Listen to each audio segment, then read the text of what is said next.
last week against the Giants. And right here, I want you to follow me because the inconsistency of Jalen Hurts is an issue. He cannot do the simple things right. I am in a quarterback meeting room right now, and you are the quarterback. I am the coach. I'm going to install a play called mesh. It is a day one install, all right? Before we even go, it's a shallow cross. Pretty simple. It's a wheel route, and it's another shallow cross. Okay, let's run this play. The reason it's called mesh is because these shallow crosses right here are meshing, okay? Right here, you try to create confusion. Look how many guys are there, all right? That's not the number one read. The number one read is right here. If that halfback on a wheel route is open, Jalen Hurts, take 3 steps, throw it to him, all right? He is not open. You know what is open? The second read in the progression. I would say even sometimes the first read because you just look at the halfback as an alert. Look at this. He is wide open. Where is Jalen Hurts looking? He's looking right at him. You know where the marker is? It's 3rd and 3. Just do the simple things right. Play it out right here like it's wide open. And then he scrambles, he throws it away. So the inconsistent play is it. But I do want to show you. What's up, Chase? The very next play. Thank you. It's 4th and 3. Okay. Gotta have it. A.J. Brown, I'm going to pause it right here. All right, he's up there at the top. It's man-to-man, guys. We're number 44. This is the only thing right now that's working in their offense outside of Saquon Barkley. It's a go ball. You got man-to-man-to-man, okay? Release. It's 2-man right there. Release. You see all these safeties everywhere right here. You know what? Just throw it up to A.J. Brown. Watch how calm he is, though. Look how calm he is. Like late hand, it's a perfect throw. That's stupid. But be That's so hard to consistent do. on the first throw so you don't have to make the AJ! difficult throw on 4th and 3. It makes no sense to me. That's why I trust Joe Burrow more. Let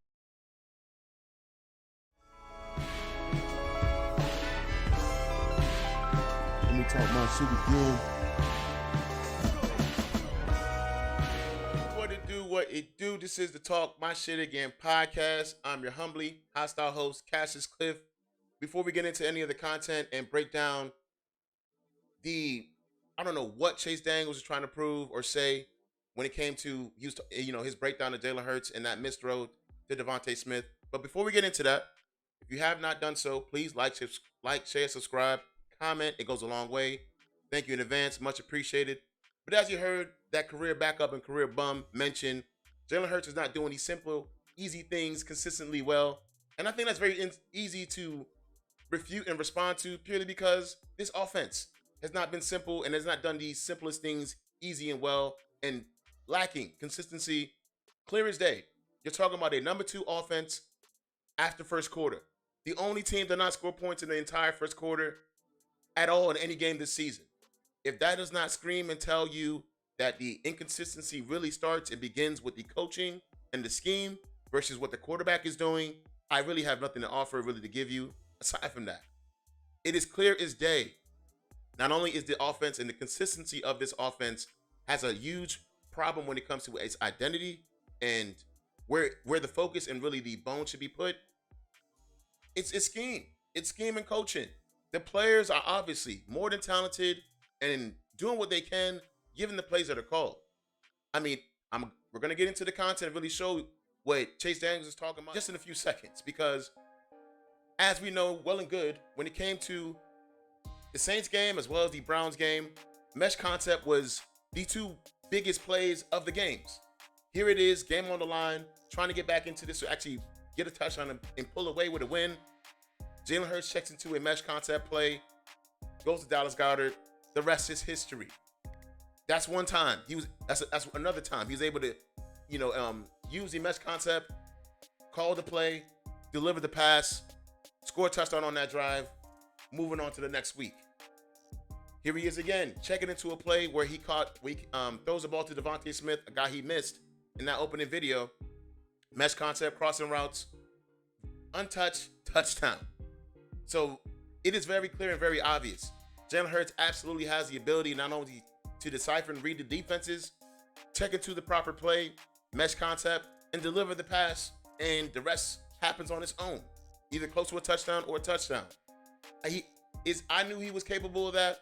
When you have a guy like Chase Daniels, who's been a career backup, who clearly struggled doing the simple things consistently throughout his career, it's hard to hear that kind of shit because, bro, you have no nerve. You have some nerve, rather. You have no room. You got some nerve. But to be real, to be honest, Jalen Hurts has absolutely missed some of the easier throws he should be completing. And again, this is another mesh concept play, crossing route play. And instead of looking at the running back as his first option, kind of like what Chase Daniels was talking about, which should be the first option versus the crossing route, he's looking at the crossing route and the mesh concept. And instead of doing that, instead of looking at the running back, that's what he did, and that's how we missed Saquon. Now, yes, that is frustrating. Sure, that's not you would want him to make that easy pass, but these things happen. No quarterback, including Pat Mahomes, makes every throw, easy or difficult. Would I rather my quarterback miss the easy throw or make the hard ones? Yeah, miss the easy ones so you can make the hard ones, because those hard ones are going to come in greater regularity, especially the further you get on in the season and in the playoffs, Super Bowl, and moving, you know what I'm saying, even to the Super Bowl. You're going to have harder throws to make, and the fact that he can make those, I would take that, especially given the fact he made up for that miss with a touchdown on 4th down. So, miss me with the bullshit, Chase Daniels, but again, that's what you get paid to do. But again, when it comes to Jalen Hurts not having, I guess, the consistency when it comes to the passing game, a lot of that stems from the consistency on the offense in general. It is clear at this point, if not after 2 weeks, we should be running the ball a lot more. And if you have anybody to complain or bitch about when it comes to that, it has to start from the top. Nick Sirianni absolutely has had too much influence on this offense, too much to say and offer on this offense. But when it comes to that second quarter and on, which is not schemed up by the head coach, which is actually adjustments made by the offensive coordinator, you see what kind of offense we have. Second in the entire league for the rest of the game. I mean, Cam Jurgens looking like Jason Kelce of the Christmas pass. You have Tyler Steen as a backup, or the backup with Kenny Gainwell. Obviously, it's not the same play. But again, against a better run defense in the Giants, open up the floodgates. It is clear. This team should be a run-first team and allowing the run game to open up the pass game. I think, especially at this point where we are, I don't care how we put up the points. Put up the points and get the W's. That is really all that matters. Because as we know, or we should know at this point, not to say that Jalen Hurts is even in the same conversation as Pat Mahomes, but this is a guy that's been struggling, protecting the ball, having a semblance of effective offense, but yet and still at 6-0, and making the plays that matter in the end, at the end of the games. That's all you can ask for from your quarterback. Despite what he has in terms of offense, weapons, it doesn't matter. You want your teams to win, and winning is all that matters in the end. And going against an offense with the Cincinnati Bengals led by Joe Burrow having only 2 interceptions to 12 touchdowns, almost 1,800 yards. Jamar Chase, almost 700 yards with 6 touchdowns. I mean, here he is breaking a run against the Giants, a team who leads the league in sacks. And they look like on 3rd and 18, they had no clue this guy could do this. I mean, obviously, I don't think anybody did, to be real. But you can't take anybody lightly. Despite the fact that, yes, Joe Burrow's not known for his running ability, but this is the NFL. Everybody's a professional. Everybody has high ability to do a lot of things. Whether or not they are known for that, these guys can absolutely do that.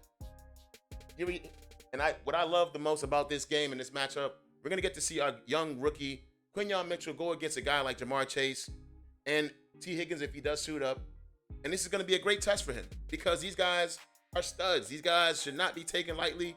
And this offense is going to give us all we can handle because I firmly believe if we pull this out, it's going to be a shootout. It's not going to be a close matchup, and it's not going to be low scoring. Not unless this defense and this defensive line has a lot to say about it. This offense and really this defense, it's not going to be a defensive game. I just don't think it's not going to be a defensive game. I just don't think that's what's going to happen.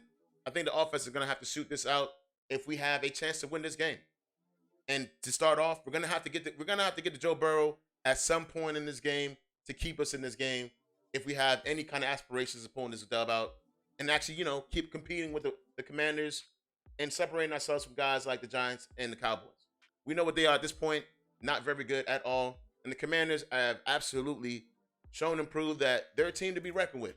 They're a team that has earned some kind of respect despite the competition that they've won against. 5-2 is 5-2.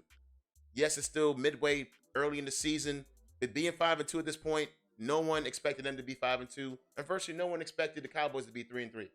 But here we are, and we got to show and prove that we can compete with these guys.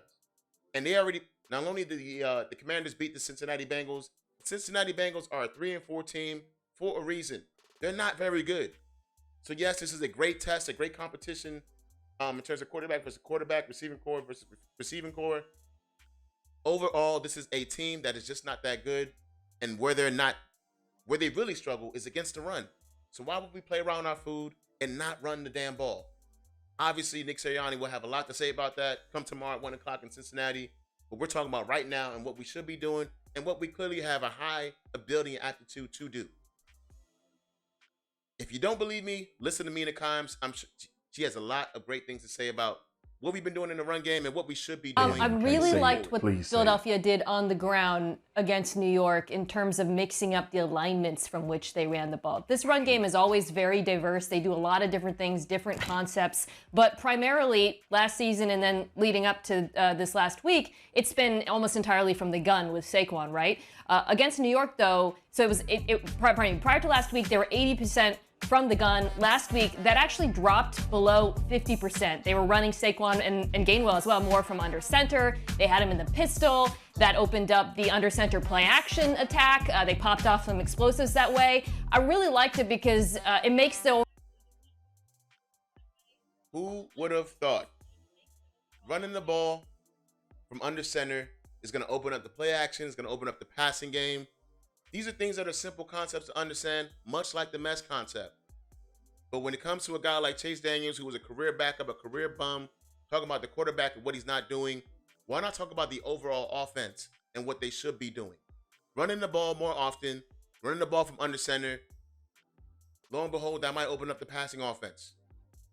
Obviously, we're just talking our shit on the podcast as avid and really passionate fans.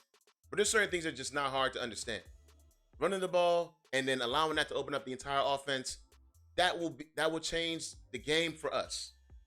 And I think tomorrow at 1 o'clock against Cincinnati Bengals, we have a great opportunity to actually take a step forward and firmly understand our identity, what we can do, and what we're just not great at this point.